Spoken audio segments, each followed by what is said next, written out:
Hey everyone, this is Dr. Tim, and this is the kettlebell arm bar.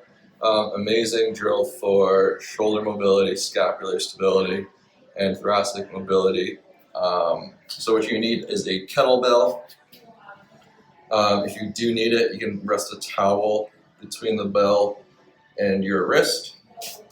I do have a bit of a foam pad here because we want our head to be resting and we will roll to our side. So we're going to start on our back. We're going to have our opposite leg and opposite arm out extended.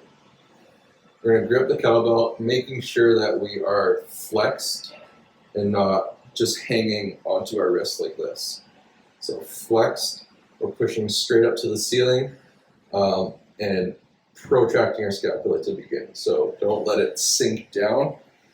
Make sure it's nice and strong and pushing up.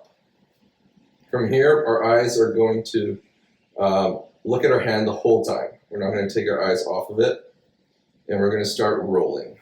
And as we roll over to our side, the kettlebell stays vertical, or our arm stays vertical, and we're going to roll as far as we can, and then we're going to roll out. So as we do this, our arm doesn't move. It's our body moving under our arm. And then we can either hang out here or go through reps.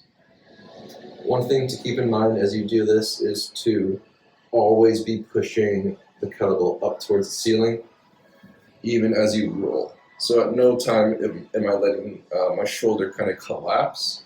It's always being pushed up throughout the whole range of motion.